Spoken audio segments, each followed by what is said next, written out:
പ്രിയപ്പെട്ട സഹോദരങ്ങളെ, നമുക്ക് ആവശ്യമില്ലാത്തതിൽ പോയി തലയിടരുത്. അത് അതിന്റെ വഴിയെ നടക്കും. അതുകൊണ്ട് നാം ചെയ്യേണ്ടത് നമ്മുടെ ജീവിതത്തിൽ ആവശ്യമായത് നാം ഇടപെടുക, ആവശ്യമായതിൽ മാത്രം ഇടപെടുക. ചില വിഷയങ്ങളൊക്കെ വരുമ്പോ ചില ചെറുപ്പക്കാരെ ചോദിക്കും, ഉസ്താദ് നിങ്ങൾ എന്താ പ്രതികരിക്കാത്തത്? എന്തിനാ പ്രതികരിക്കുന്നത്? ആവശ്യമുള്ളതിന് പ്രതികരിക്കണം, ആവശ്യമുള്ളതിൽ ദേഷ്യം കാണിക്കണം, ആവശ്യമുള്ളിടത്ത് പ്രതികരിക്കണം, ആവശ്യമുള്ളിടത്ത് ദേഷ്യം കാണിക്കണം. ദേഷ്യപ്പെടേണ്ട വിഷയങ്ങളിൽ ദേഷ്യപ്പെടാത്ത അവനെ ശാഫി റളിയല്ലാഹു തആല അൻഹു പറഞ്ഞത് ഫഹുവ ഹിമാറുൻ, അവന് കഴുതയാണെന്നാണ്. നമ്മുടെ ഇസ്ലാമിനെതിരെ കുതിര കയറാൻ വരുമ്പോ, നമ്മുടെ പരിശുദ്ധമായ ശരീഅത്തിന് കുതിര കയറാൻ വരുമ്പോൾ ആരാണ് വരുന്നതെന്ന് മുഖം നോക്കാതെ ശക്തമായൊന്ന് ശബ്ദിക്കാനെങ്കിലും നമുക്ക് കഴിഞ്ഞില്ലെങ്കിൽ, ശബ്ദവും വെളിച്ചവും ഉള്ളപ്പോ, അവസരങ്ങൾ കിട്ടുമ്പോ ജനങ്ങളോട് അതിന്റെ യാഥാർത്ഥ്യം പറഞ്ഞു കൊടുക്കാൻ നമ്മൾ തയ്യാറായില്ലെങ്കിൽ, നമ്മളെ പറ്റി ഇമാം ശാഫി റളിയല്ലാഹു അൻഹു പറഞ്ഞത് ഹിമാർ എന്നാണ്, കഴുത എന്നാണ്.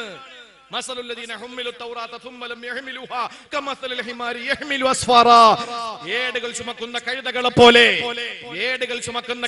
പോലെ പണ്ഡിത ദൗത്യം നമ്മൾ നിറവേറ്റണ്ടേ? നമ്മൾ പറയേണ്ടത് ആരായാലും പറയണ്ടേ? എന്തായാലും മരണം ഒറ്റവട്ടമല്ലേ നമ്മൾ മരിക്കൂ. അത് പറയേണ്ടത് പറഞ്ഞിട്ട് അന്തസ്സോടുകൂടി പെടഞ്ഞു വീണ് രക്തസാക്ഷിയായാൽ അതിനപ്പുറം ഈ ഭൂമി ലോകത്ത് എന്ത് നമുക്ക് ലഭിക്കാനാ? അതിനപ്പുറത്തൊന്നും നമുക്ക് ലഭിക്കാനില്ല. പരിശുദ്ധമായ ഇസ്ലാമിനെതിരെ കുതിര കയറുന്നവൻ ഇപ്പോ ഇസ്ലാമിൽ നിന്ന് ഓരോരുത്തർ പുറത്തു പോയിക്കൊണ്ടിരിക്കുകയാണ്.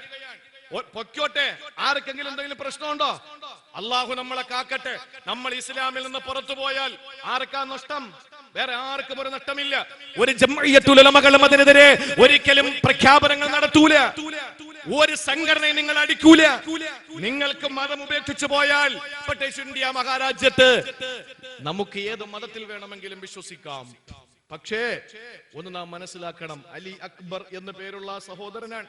അദ്ദേഹം മതം ഉപേക്ഷിച്ചു പോയി. അദ്ദേഹം പ്രഖ്യാപിച്ചു, ഇന്ന് മുതൽ എന്റെ പേര് എന്താണ്? ശ്രീ നരസിംഹ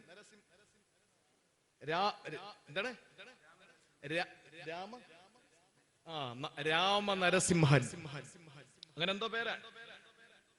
നമുക്കതിൽ പ്രശ്നമില്ല. നമ്മുടെ പ്രശ്നം എന്താണ്?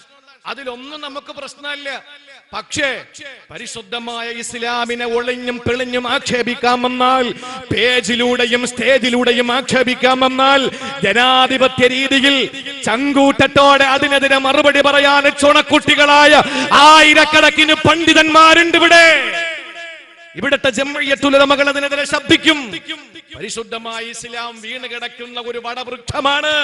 പോവുന്നവനും വരുന്നവനും കയറി ഇറങ്ങി നിരങ്ങാൻ പറ്റുന്ന നിലയിൽ വീണ് കിടക്കുന്ന വൃക്ഷമാണെന്ന് ആരെങ്കിലും ചിന്തിക്കുന്നെങ്കിൽ വിഡ്ഢികളുടെ സ്വർഗത്തിലാണ് അവര്.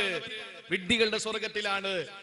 ഇസ്ലാമിനെതിരെ നാഴികയ്ക്ക് 40 വട്ടം മോശമായ അഭിപ്രായങ്ങൾ പറഞ്ഞ്, ഓരോ കാര്യങ്ങൾ പറഞ്ഞ്, PC ജോർജ് എന്ന് പറയുന്ന പൂഞ്ഞാറിൽ ഒന്നുമല്ല എന്ന് തെളിയിച്ച ആ പക്കാ നസ്രാണി ഇസ്ലാമിനെ പറ്റി ആക്ഷേപിച്ച് പറയുമ്പോൾ ഇവിടെ മറുപടി പറയാൻ നമുക്ക് കഴിയാത്തത് കൊണ്ടല്ല, പക്ഷേ ഷെയ്ഉം മദ്കൂർ അല്ല എന്ന് ഞങ്ങൾ മനസ്സിലാക്കിയത് കൊണ്ടാ. ഒരു വസ്തുവല്ല, പറയപ്പെടാൻ പറ്റിയ വസ്തുവല്ല.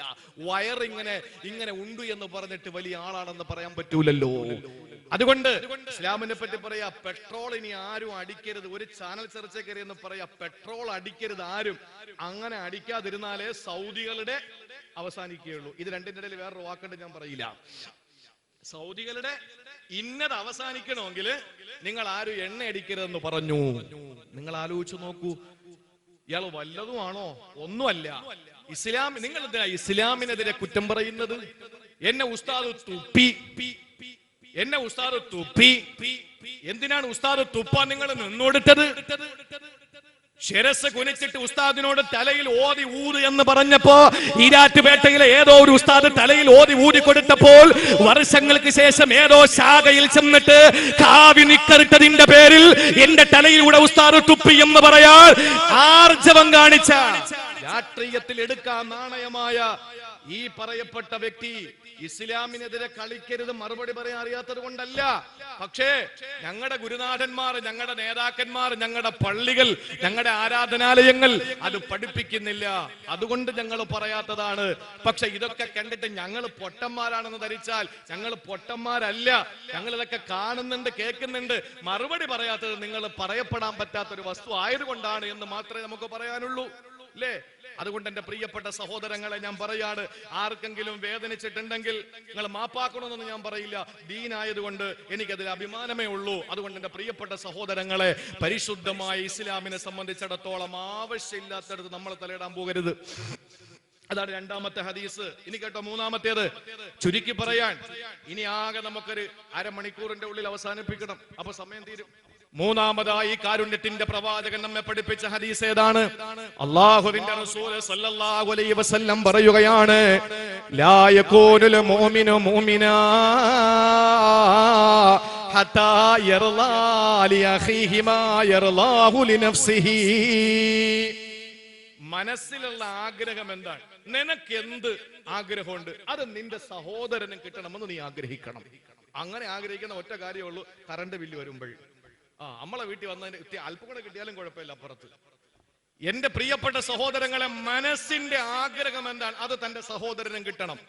എന്റെ ഭാര്യയ്ക്ക് എന്താണോ എന്റെ ഭാര്യ ആഗ്രഹിക്കുന്നത് അത് എന്റെ സഹോദരന്റെ ഭാര്യയ്ക്കും കിട്ടണം. എന്റെ മക്കൾ എന്താണോ ആഗ്രഹിക്കുന്നത് അത് എന്റെ സഹോദരന്റെ മക്കൾക്കും കിട്ടണം. ഈ ഒരു ആഗ്രഹം നമ്മുടെ മനസ്സിലുണ്ടോ? ഉണ്ടോ? അൻസാരികൾ എന്തുകൊണ്ടാണ് സ്ത്രീകളിൽ ഏറ്റവും ശ്രേഷ്ഠരായ സ്ത്രീകൾ അൻസാരി സ്ത്രീകളാണ്. മക്കയിൽ ചെന്ന് നമ്മൾ കച്ചവടം നടത്തുമ്പോൾ, മക്കയിൽ ചെന്ന് നമ്മൾ സാധനങ്ങൾ വാങ്ങുമ്പോൾ അവിടെ വില പേശുന്നതിന് പ്രശ്നമല്ല. വില തർക്കിച്ചിട്ട് നമുക്ക് സാധനങ്ങൾ വാങ്ങാം. മക്കയിലെ വഴിയോര കച്ചവടക്കാരിൽ നിന്ന് ആ പണി മദീനത്ത് പാടില്ല. മദീനയിൽ ചെന്നാൽ നിങ്ങൾ ഒരിക്കലും മദീനയിലുള്ള കച്ചവടക്കാരോട് വില പേശരുത്. അൻസാരികളാണവർ, അവിടെ പിന്തലമുറക്കാരാണവര്. അൻസാരി സ്ത്രീകളാണ് ശ്രേഷ്ഠരായ സ്ത്രീകൾ. അൻസാരികൾ എന്ന് പറഞ്ഞാൽ മക്കയിൽ നിന്ന് 455 കിലോമീറ്റർ അപ്പുറത്തുള്ള മക്കയിൽ നിന്ന് മദീനയിലെ സർവ്വതും ഉപേക്ഷിച്ച് വന്നപ്പോൾ എത്രയോ സഹാബാക്കളാണ്, 2 തോട്ടമുള്ളവര്.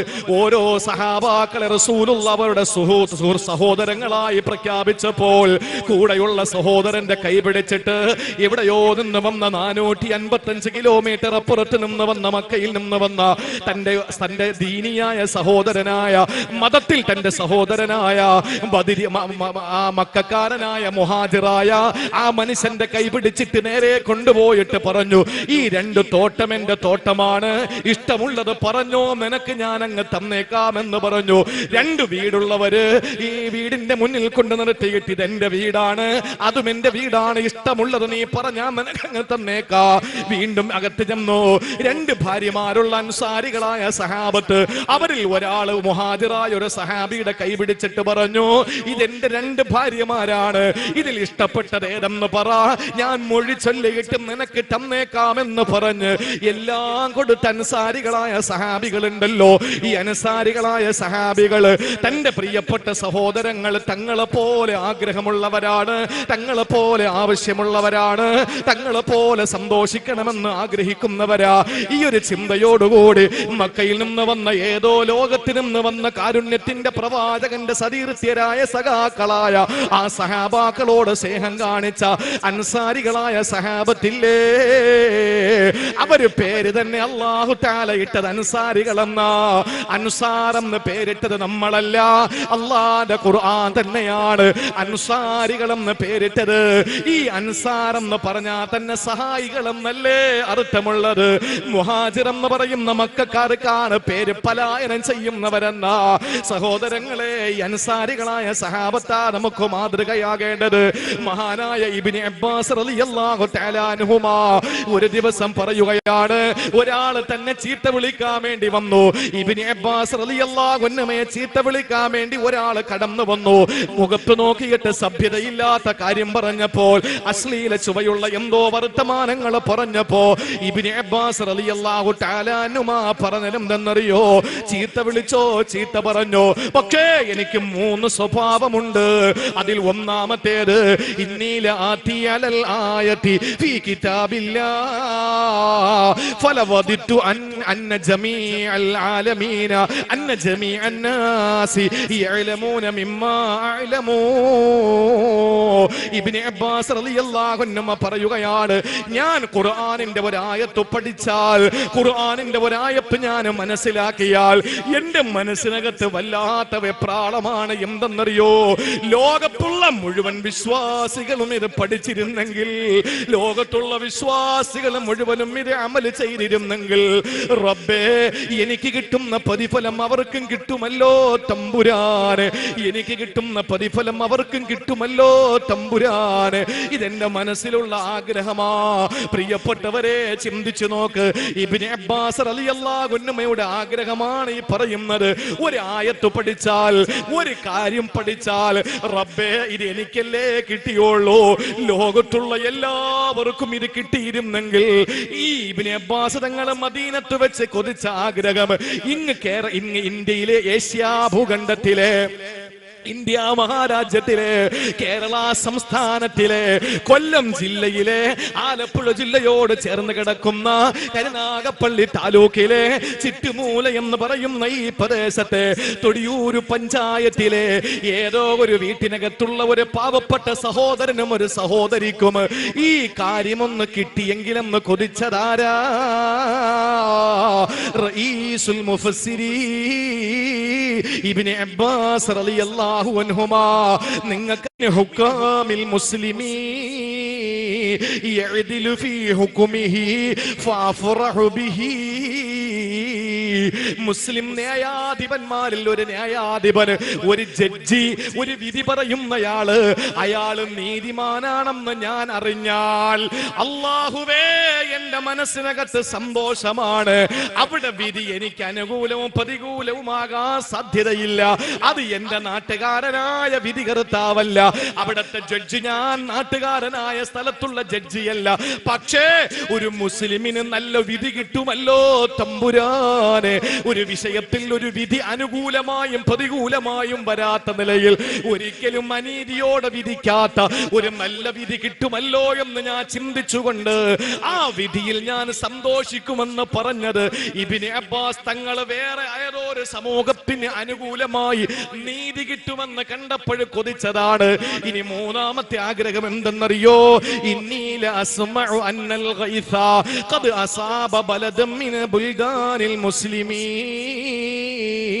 ഫഅഫറഹു ബിഹി വമാലി ബിഹി സായിമാ. മൂന്നാമത് അദ്ദേഹത്തിന്റെ ആഗ്രഹം, ഒരു നാട്ടില് മഴ പെയ്യുന്നു എന്നറിഞ്ഞാൽ അൽഹംദുലില്ലാഹ്, ആ നാട്ടുകാരുടെ കൃഷി ഇനി നല്ല മുളച്ചു വരുമല്ലോ. എനിക്ക് അവിടെ കൃഷിയോ മൃഗങ്ങളോ ഒന്നും തന്നെ ഇല്ല, പക്ഷേ ആ നാട്ടുകാർക്ക് അതുവഴി ഖൈർ ഉണ്ടാവുമല്ലോ എന്ന് ഞാൻ ആഗ്രഹിക്കുന്നു. എന്താ 3 ആഗ്രഹം? ഒന്ന് ചിന്തിച്ച്. ഒരു കാര്യം ഞാൻ പഠിച്ചാൽ അത് എല്ലാവരും അതൊന്ന് പഠിച്ചിരുന്നെങ്കിൽ, എല്ലാവർക്കും അത് എത്തിച്ചിരുന്നെങ്കിൽ, എല്ലാവരും അത് അറിഞ്ഞിരുന്നെങ്കിൽ, അമൽ ചെയ്തിരുന്നെങ്കിൽ എന്നുള്ള ആഗ്രഹം. 2, ഒരു വിധി ന്യായാധിപൻ നീതിമാനാണെന്നറിഞ്ഞാൽ അൽഹംദുലില്ലാഹ് നീതി കിട്ടുമല്ലോ, നീതി കിട്ടുമല്ലോ ആ നാട്ടുകാർക്ക്. എനിക്കില്ല, ഞാൻ ആ നാട്ടുകാരനല്ല, എങ്കിലും അവിടുള്ള ആളുകൾക്ക് നീതി കിട്ടുമല്ലോ എന്നുള്ളൊരാഗ്രഹം. നമ്മളിപ്പോ പറയുന്നത് എന്താ? ഏതെങ്കിലുമൊക്കെ പാവങ്ങളെ പിടിച്ചുകൊണ്ട് പോലീസ് പോകുമ്പോൾ നമ്മൾ പറയുന്നത് എന്താ? കിടക്കട്ടെ, അവിടെ കിടക്കട്ടെ, അത് തന്നെ. ഇച്ചിരി അഹങ്കാരം കൂടുതൽ, അവിടെ കിടക്കട്ടെ. നമ്മൾ എത്ര പേര് പറയാൻ? ഒരുത്തന്റെ വീട്ടിൽ പോലീസ് അന്വേഷണത്തിന് വന്ന നമ്മൾ പറയുന്നത് എന്താ? അല്ലെങ്കിൽ അവൻ ഇച്ചിരി മൂപ്പ് കൂടുതല, അവിടെ കിടക്കട്ടെ, അവൻ വെച്ച് അകത്ത് കിടക്കട്ടെ. ഇതല്ലേ നമ്മൾ പറയുന്നത്? ഇബ്നു അബ്ബാസ് റളിയല്ലാഹു അൻഹു പറയുന്നു, എവിടെയെങ്കിലും ഒരു വിധി പറയുന്ന ആളെ കണ്ടാൽ അൽഹംദുലില്ലാഹ് അവിടുത്തെ ആളുകൾക്ക് നീതി കിട്ടുമല്ലോ എന്ന് ഞാൻ ആഗ്രഹിക്കും. അതേപോലെ മഴ എവിടെയെങ്കിലും പെയ്താൽ ആ നാട്ടുകാർക്ക് അല്ലാഹുവേ ഇനിയെങ്കിലും നല്ല നിലയിൽ അവരുടെ കൃഷിയിടങ്ങളൊക്കെ തഴച്ച് വളരുമല്ലോ എന്ന ആഗ്രഹം. ഇത് നമ്മുടെ ജീവിതത്തിലും ഉണ്ടാകണം. അള്ളാഹു മനസ്സിലാക്കാനുള്ള തൗഫീക്ക് തരട്ടെ. ഇനി നാലാമത്തെ ഹദീസ് ഒന്ന് ശ്രദ്ധിച്ചോളെ, മറക്കരുത്. ഈ 4 ഹദീസ് മുറുകെ പിടിക്കുന്നവന് ദീനിയായി ജീവിക്കാൻ ഇത് 4 മതി എന്നാണ്. 5 ലക്ഷം ഹദീസിനെ തെരഞ്ഞെടുത്ത് 4800 തന്റെ സുനനിൽ ചേർത്ത് വെച്ച അബൂ ദാവൂദ് റഹ്മത്തുള്ളാഹി അലൈഹി പറയുന്നു, 4-ാമത്തെ ഹദീസ് അൽ ഹലാലു ബയ്യിൻ വൽ ഹറാമു ബയ്യിൻ. ഹലാല് വ്യക്തമാണ്, ഹറാമു വ്യക്തമാണ്. ഹലാല് വ്യക്തമാണ്, ഹറാമു വ്യക്തമാണ്. ഹലാല് വ്യക്തമല്ലേ?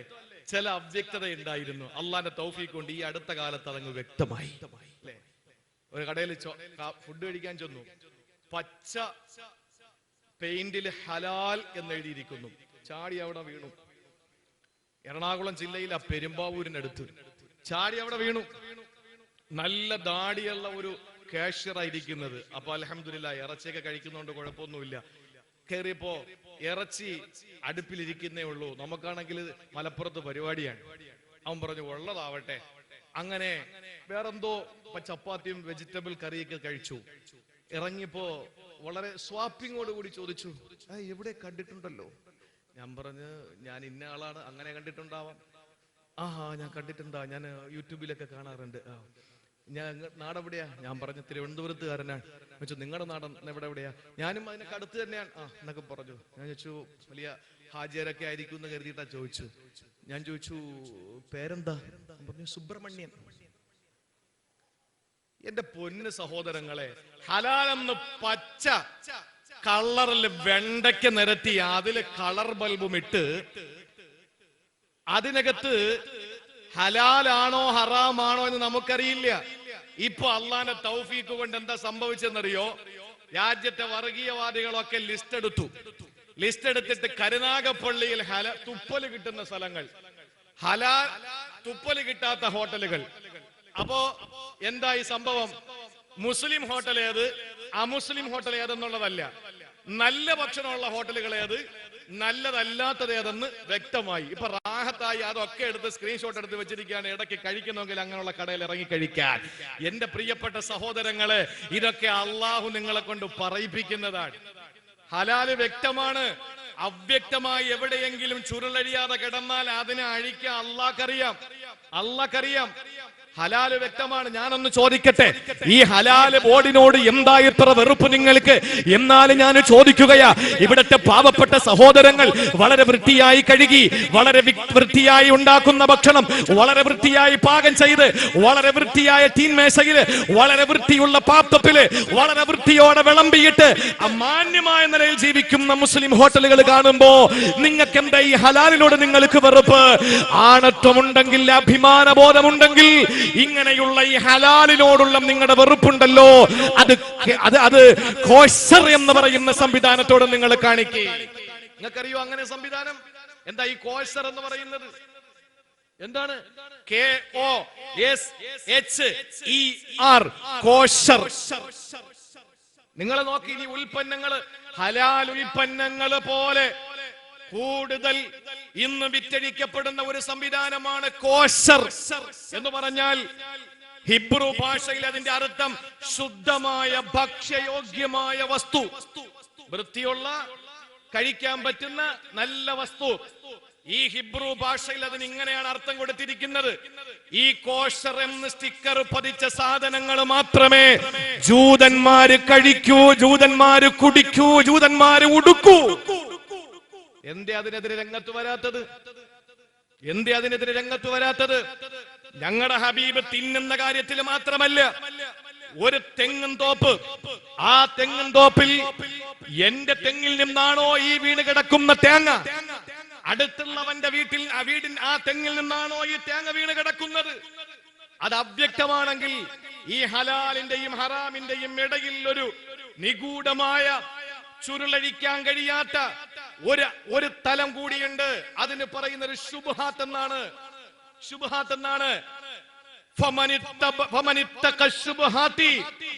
ആരെങ്കിലും ശുബ്ഹാത്തിനെ സൂക്ഷിച്ചു കഴിഞ്ഞാൽ അള്ളാഹുവിന്റെ ഹബീബ് സല്ലല്ലാഹു അലൈഹി വസല്ലം പറഞ്ഞത് അവൻ വിജയിച്ചു എന്നാണ്. ഹലാല് വ്യക്തമാണ്. നോക്കിക്കൊണ്ട് നിൽക്കുമ്പോ തന്റെ തോപ്പിലെ തെങ്ങിൽ നിന്ന് തേങ്ങ വീണു, ഹലാൽ വ്യക്തം. നോക്കിക്കൊണ്ട് നിന്നപ്പോ അപ്പുറത്തെ തെങ്ങിൽ നിന്ന് തേങ്ങ വീണു, ഹറാമും വ്യക്തം.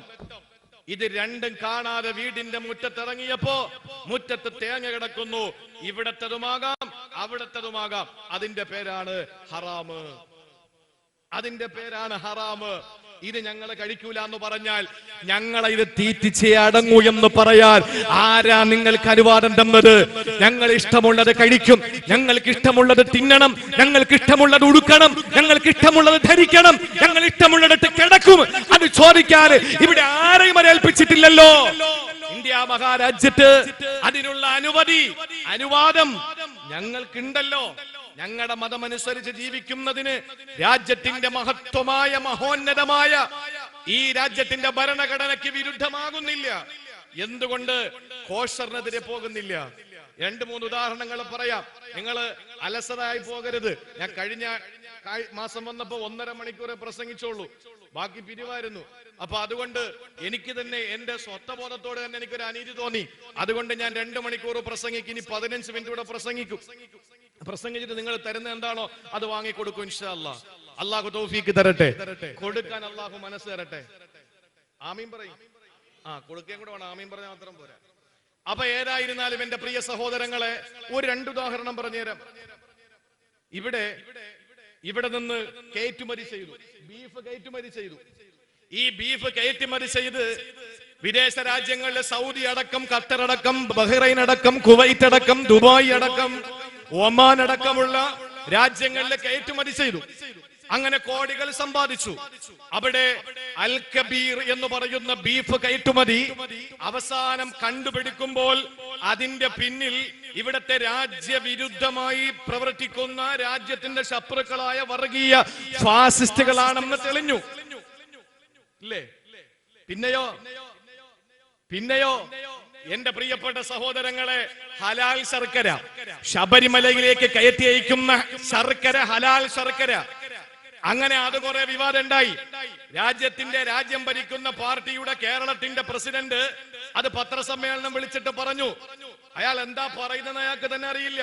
ഉള്ളാൽ ദർഗയിൽ ചെന്നിട്ട് പിച്ചിപ്പൂ പറക്കി തിന്ന് അവിടത്തെ നിലവിളക്കിലെ എണ്ണ കുടിക്കുന്ന രാജ്യം ഭരിക്കുന്ന പാർട്ടിയുടെ കേരളത്തിന്റെ പ്രസിഡന്റിന് പിൽക്കാലത്ത് ഈ സമൂഹത്തിലും മുസ്ലിം സമുദായത്തെ ആക്ഷേപിക്കപ്പെടുന്ന നിലയിൽ ഖുറാത്തങ്ങൾ എന്ന് പറയുന്ന തങ്ങളെ ഉള്ളാൽ ദർഗയ്ക്കകത്ത് വെച്ച് ആ ചോറിലേക്ക് മന്ത്രി ചൂതിയപ്പോൾ അതിനെ കാർക്കിച്ചു തുപ്പി എന്ന് വരുത്തിയിട്ട് ആദ്യമായിട്ട് പത്രപ്രസ്താവന ഇറക്കിയത് എല്ലാ കൊല്ലവും ഉള്ളാൽ ദർഗയിൽ പോയി പിച്ചിപ്പൂ പെറുക്കി തിന്ന് അവിടുത്തെ നിലവിളക്കിലെ എണ്ണ കുടിച്ച് അത് വലിയ ഒരു തന്റെ ഭാവിയിലേക്കുള്ള രാഷ്ട്രീയ പ്രവർത്തനത്തിന്റെ ഉത്ഥാനമാണ് എന്ന് മനസ്സിലാക്കിയ രാജ്യം ഭരിക്കുന്ന പാർട്ടിയുടെ കേരളത്തിന്റെ നേതാവ്, ഈ പറയുന്ന നേതാവ് തന്നെയാണ് ശർക്കര വിവാദം കൊണ്ടുവന്നത്, ഹലാൽ ശർക്കര എന്ന് പറഞ്ഞിട്ട്. അങ്ങനെ ഇത് പഠിക്കാൻ തീരുമാനിച്ചു. ഇത് എവിടെന്നാ ഇത് കൊണ്ടുവരുന്നതെന്ന് തീരുമാനിച്ചു. അങ്ങനെ പഠിച്ചു വരുമ്പോഴാണ് മഹാരാഷ്ട്രയിലെ ഒരു ശിവസേനയുടെ നേതാവാണ് ഈ ഹലാൽ ശർക്കരയുടെ ഉൽപ്പന്നത്തിന്റെ പ്രൊഡ്യൂസർ എന്ന് മനസ്സിലാക്കിയപ്പോൾ എല്ലാവരും മുട്ടുമടക്കി. ഇതല്ലേ നടന്നുകൊണ്ടിരിക്കുന്നത്? എണ്ണി പറയാൻ കൊണ്ട് നമുക്ക്. അതുകൊണ്ട് ഈ ഹലാല് എന്ന് പറഞ്ഞിട്ട് ഹലാലികളായ നമ്മളെ ഹറാമികളായ നിങ്ങൾ പഠിപ്പിക്കാൻ നിൽക്കണ്ട. നിങ്ങൾ ഹറാമികൾ, ഞങ്ങൾ ഹലാലികളുവാ. അതിൽ ഒരു സംശയവും ഇല്ല കാര്യത്തില്. ഞങ്ങൾ ഹലാലെ തിന്നു, ഹറാമെ കുടിക്കൂ. എന്തുകൊണ്ടാ ഞങ്ങൾ പേടിക്കുന്ന കാര്യമുണ്ട്. ഞങ്ങൾ ഹലാല് തിന്നുമെന്ന് ഇത്രയും വാശി പിടിക്കുന്നതിന്റെ കാര്യം എന്താണെന്നറിയോ? ഞങ്ങൾ ഹലാല് മാത്രമേ തിന്നു എന്ന് ഞങ്ങൾക്ക് ഇത്ര വാശിയായതിന്റെ കാരണം എന്തെന്നറിയോ? 3 കാരണങ്ങളാണ്. അതിൽ ഒന്ന്, അല്ലാഹുവിന്റെ ഹബീബ് പറഞ്ഞു, ഇന്നല്ലാഹ ത്വയ്യിബുൻ ലാ യുഹിബ്ബു ഇലാ യഖ്ബലു ഇല്ലാ ത്വയ്യിബാ. ഇന്നല്ലാഹ ത്വയ്യിബുൻ, അല്ലാഹു പരിശുദ്ധനാണ്. ലാ യഖ്ബലു ഇല്ലാ ത്വയ്യിബാ, പരിശുദ്ധമായതല്ലാതെ പടച്ചവനെ സ്വീകരിക്കൂല. ചാണകത്തിൽ വിറകിയത് ഞങ്ങളുടെ പടച്ചോന് വേണ്ട. അതുകൊണ്ട് തന്നെ ചമ്മന തിരി കത്തിക്കുന്നത് പള്ളിയുടെ ഔട്ടില്. മിഹ്റാബിനകത്ത് ചന്ദനത്തിരി കത്തിക്കുന്നവരുണ്ടോ? ഉണ്ടോ? ഇല്ല. അത് പുറത്ത്. എന്തുകൊണ്ടാ? ചന്ദനത്തിരി നിർമ്മാണത്തിൽ ചാണകം കലർത്തുന്നുണ്ട്. നജസിന്റെ പുക വരുന്നത് കൊണ്ട് ഫുഖഹാക്കൾ അതിൽ ആഫുണ്ടെന്ന് പറയുകയോ പറയാതിരിക്കുകയോ ചെയ്യട്ടെ. ഞങ്ങളുടെ പടച്ചവനെ ചാണകം തേച്ചത് വേണ്ട, ഞങ്ങളുടെ പടച്ചവന് വൃത്തികേടായ ഒന്നും വേണ്ട. ഇന്നല്ലാഹ ത്വയ്യിബുൻ, അല്ലാഹ് പരിശുദ്ധനാണ്. ലാ യഖ്ബലു ഇല്ലാ ത്വയ്യിബാ, അവന് പരിശുദ്ധമായതേ സ്വീകരിക്കൂ. ഒന്ന്. ഇനി രണ്ടാമത്തേതോ, അള്ളാന്റെ ഹബീബ് ഒരു മനുഷ്യനെ പരിചയപ്പെടുത്തുകയാണ്. ആ മനുഷ്യന്റെ പ്രത്യേകത എന്തെന്നറിയോ? ആ മനുഷ്യന്റെ പ്രത്യേകത എന്തെന്നറിയോ? യുതീലു സഫറ, അയാള് ദീർഘയാത്ര ചെയ്യുന്നയാളാണ്, മുസാഫിറാണ്. അസ്അസ അഗ്ബറ, ആ മനുഷ്യന്റെ മുടിയൊക്കെ ജട പിടിച്ചിരിക്കുകയാണ്, ശരീരം പൊടിപടലം പിടിച്ചിരിക്കുകയാണ്. ആ മനുഷ്യന് യുതീലു സഫറ, ദീർഘയാത്ര ചെയ്യുന്നവനാണ്. യമുദ്ദു യദൈഹി, അവനെ കൈ രണ്ടും അല്ലാഹുവിലേക്ക് ഉയർത്തുന്നു. എന്നിട്ട് പറയുന്നു, യാ റബ്ബി യാ റബ്ബി യാ റബ്ബി, റബ്ബേ റബ്ബേ റബ്ബേ. മുസാഫിർ എന്ന് പറഞ്ഞ മോശക്കാരനാണോ? പല പള്ളികളിലും ദീർഘവീക്ഷണത്തോടുകൂടി മുസാഫിർ ഖാന കെട്ടിയിട്ടുണ്ട്. യാത്രക്കാരായ ചില ആളുകളുണ്ട്, അവർക്കൊരു ദിവസം താമസിക്കാൻ. മുസാഫിർ എന്ന് പറഞ്ഞാൽ അവൻ കോടീശ്വരനാണെങ്കിൽ പോലും സക്കാത്ത് വാങ്ങാൻ അർഹതപ്പെട്ടവനാണ്. നാളെ ഇത്രയും കട്ട് ചെയ്തിട്ട് സ്വഭാവം ഇപ്പൊ അങ്ങനെയാണ്. ഇപ്പൊ അങ്ങനത്തെ സ്വഭാവമുണ്ട്. ആവശ്യമായത് കട്ട് ചെയ്തിട്ട് ഞാൻ ഒരു ദിവസം മക്കൾ എങ്ങനെ ആകണമെന്ന് പഠിപ്പിക്കുന്ന ഒരു പ്രസംഗം ആലുവയിലെ തോട്ടുമുക്കത്ത്. അപ്പൊ ഞാൻ പ്രസംഗിച്ചു, മക്കളെ മയ്യത്ത് നിസ്കരിക്കാനെങ്കിലും പഠിപ്പിക്കണ്ടേ? നമ്മുടെ പള്ളിയിൽ കൊണ്ട് മയ്യത്ത് വെച്ച നമ്മളെ മക്കള് വന്ന് കരയുമ്പോ നിസ്കരിക്കുമ്പോ നെഞ്ച് പടയ്ക്കുന്ന പെടപ്പ് ആ പള്ളിയിലെ ഇമാമ് നിസ്കരിച്ചാ കിട്ടുവോ? ഇമാമിന് 2000 രൂപ കൊടുക്കുന്നു. ആ ഇമാമിന് കിട്ടുന്ന എന്റെ വാപ്പ മരിക്കുമ്പോ എന്റെ വാപ്പാക്ക് കിട്ടുന്ന ആ മരണപ്പെട്ട എന്റെ വാപ്പാടെ മരണത്തിൽ വേദനിക്കുന്ന എന്റെ ഹൃദയത്തിന്റെ പെടപ്പ് പള്ളിയിലെ ഉസ്താദിന് കിട്ടുവോ എന്ന് ഞാൻ ചോദിച്ചു. അപ്പോഴാണ് ബഹുമാനപ്പെട്ട കാന്തപുരം AP അബൂബക്കർ ഉസ്താദിന്റെ മകൻ അബ്ദുൽ ഹക്കീം അസ്ഹരിയുടെ ഒരു പ്രസംഗം വേറൊരു സ്ഥലത്ത് അദ്ദേഹം പ്രസംഗിച്ചു. എന്താണെന്നറിയോ? നിങ്ങൾ സിയാറത്തിന് പോകുമ്പോ ആ സിയാറത്തിന് പോകുന്ന സ്ഥലത്ത് നിങ്ങൾ ഒരു വക്കീലിനെ കൂടെ പിടിക്കണം. എന്ന് പറഞ്ഞാൽ നമ്മുടെ ആസാ സാറിനെ പോലുള്ള ആളല്ല, പള്ളിയിലെ മുക്രിയോ അല്ലെങ്കിൽ വേറെ ആരെങ്കിലും ഒന്ന് വിളിച്ചിട്ട് പോണം, എന്തെങ്കിലും സദക്കയൊക്കെ അവർക്ക് കൊടുത്തിട്ട് അദ്ദേഹത്തെ കൊണ്ട് ദ്വാരപ്പിക്കണമെന്ന് പറഞ്ഞു. അദ്ദേഹം എന്ത് രീതിയിൽ പറഞ്ഞു അദ്ദേഹം പറയട്ടെ, ഞാനല്ല പറയേണ്ടത്. ഇത് രണ്ടും കൂടി അങ്ങോട്ട് ആവശ്യത്തിന്, എത്രയോ കൊല്ലത്തിന് മുമ്പ് ഞാൻ പ്രസംഗിച്ച പ്രസംഗമാണ്, അത് രണ്ടും കൂടി വെട്ടിയെടുത്തിട്ട് വളരെ മനോഹരമായി നമ്മുടെ ചില ആളുകളൊക്കെ എന്ത് ചെയ്തു, അവര് പറഞ്ഞു, കണ്ടോ അബ്ദുൽ ഹക്കീം അസ്ഹരിക്ക് നവാസ് മന്നാനിയുടെ കിടിലം മറുപടി. അബ്ദുൽ ഹക്കീം അസ്ഹരിയുടെ രോമത്തിന്റെ വില എനിക്കുണ്ടോ? ഇല്ലെന്ന് വിശ്വസിക്കുന്നവനാ ഞാൻ. ആലിമീങ്ങളുടെ ഒരു വില എനിക്കില്ല, ഞാൻ ആലിമായിട്ടില്ല. എന്റെ ഉസ്താദുമാരും എന്റെ സീനിയറായി എന്റെ കൂടെ പഠിക്കുന്നവരും അവര് എഴുതി തരുന്നത് കാണാതെ പഠിച്ചിട്ട് മനസ്സിലാക്കിയിട്ട് പ്രസംഗിക്കുന്ന ഒരാളാ ഞാൻ. അങ്ങനെ ഒരു ബോധം എനിക്കുണ്ട്. അതിപ്പോ പറഞ്ഞു പോലെ അടുത്ത വർഷം നിങ്ങൾ വാതിനെ വിളിച്ചില്ലെങ്കിൽ 1001 തൊട്ട് അൽഹംദുലില്ലാ വേണമെങ്കിൽ ഒരു പാവം അങ്ങോട്ട് തന്നേക്കാം. ഞാൻ പറയുന്നത് എന്റെ പ്രിയപ്പെട്ട സഹോദരങ്ങളെ, നമ്മൾ ഒരിക്കലും സന്ദർഭത്തിന് നടത്തിയെടുത്തിട്ട് മനുഷ്യനെ കൊച്ചാക്കാൻ നടക്കരുത്. അതിന് നമ്മളെ പുകഴ്ത്തിയാലും ഒന്നും നമുക്കത് വേണ്ട. ഇനിയിപ്പോ ഇത് നാളെ ക്ലിപ്പായിട്ട് വരും, അതാ പ്രശ്നം. ഈ പറഞ്ഞ നാളെ ക്ലിപ്പാവും. എന്തൊരു ലോകമാണ് എന്റെ സഹോദരങ്ങളെ. മൂത്രമൊഴിക്കാൻ പ്രയാസമാണ്. ചെന്നിരുന്നാൽ അതിൽ ഇങ്ങനെ സൂം ചെയ്ത് പിടിക്കും മൂത്രമൊഴിക്കുന്നത്, ഇന്നയാള് മൂത്രമൊഴിക്കുന്നു എന്നും പറഞ്ഞ് ക്ലിപ്പിലിട്ട് അങ്ങനെ ഇട്ട് പിന്നെ പൈസ ഉണ്ടാക്കാൻ വേണ്ടി കുറെ ആളുകളെ യൂട്യൂബ് എന്നും പറഞ്ഞിങ്ങനെ നടക്കുക. അള്ളാഹു മനസ്സിലാക്കാനുള്ള തൗഫീക്ക് തരട്ടെ. എന്തിന് യൂട്യൂബിലിടക്കം? എന്തൊരു ലോകമാണിത്, എന്തൊരു ലോകമാണ്. തഴവാ ഉസ്താദ് വഴലു പറഞ്ഞ ലോകം. ആ തഴവാ ഉസ്താദ് വഴലു പറഞ്ഞു. ഇപ്പൊ അതിൽ കമന്റ് വരുന്നുണ്ടാവും. കാരണം ഈ 2-3 ചാനലിൽ ഈ പ്രസംഗം പോകുന്നുണ്ട്. പിന്നെ എന്തിനാ ഇത് വെക്കുന്നതെന്നൊക്കെ ചോദിക്കുന്നവരുണ്ടാവും. ഒരു മറുപടിയും ഇല്ല. നമുക്ക് അങ്ങനെ മറുപടി പറയാനുള്ള സമയവും ഇല്ല. ആ സമയത്ത് 10 അക്ഷരം പഠിച്ചിട്ട് 10 പേരുടെ മുമ്പിൽ പറഞ്ഞു കൊടുക്കാൻ വേണ്ടി ഓടി നടക്കുകയാണ്. അള്ളാഹു മനസ്സിലാക്കാനുള്ള തൗഫീക്ക് നൽകി അനുഗ്രഹിക്കുമാറാവട്ടെ. അതുകൊണ്ട് പ്രിയപ്പെട്ട സഹോദരങ്ങളെ, ഞാൻ പറഞ്ഞു വന്നത് സന്ദർഭത്തിൽ നടത്തിയെടുക്കരുത്. ഞാൻ പറയുന്നത് പണക്കാരനാണെങ്കിൽ പോലും യാത്രക്കാരൻ സക്കാത്ത് വാങ്ങാൻ അർഹനാണ്. നല്ലൊരു മുദരിസ, അള്ളാഹു അനുഗ്രഹിച്ച മുദരിസ, പഴയ ഇബ്രാഹിം ഉസ്താദ്, 100 കണക്കിന് വിദ്യാർത്ഥികൾ, മതിയെന്ന് പറഞ്ഞുകൊണ്ടാ ഈ ആദർ റളിയല്ലാഹു അൻഹ സംസമിൽ നോക്കിയിട്ട് മതി മതി എന്ന് പറഞ്ഞതൊക്കെ ഇപ്പോഴത്തെ അവസ്ഥ. കുട്ടികൾ മതിയെന്ന് പറഞ്ഞുകൊണ്ടാണ്. അതേപോലെ ഗനീമി ഉസ്താദ് പഴയകാല പ്രഭാഷകനാണ്, ഓടി നടന്ന പ്രഭാഷകൻ.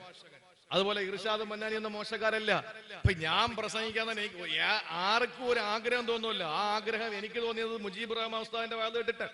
അപ്പൊ ഇരിക്കുന്നവരെന്ന മോശക്കാരല്ല. ഞാൻ പറയുന്നത് എന്റെ പ്രിയപ്പെട്ട സഹോദരങ്ങളെ, ഒരു യാത്രക്കാരൻ കരുനാഗപ്പള്ളിയിൽ ഒന്ന് പെട്ടു.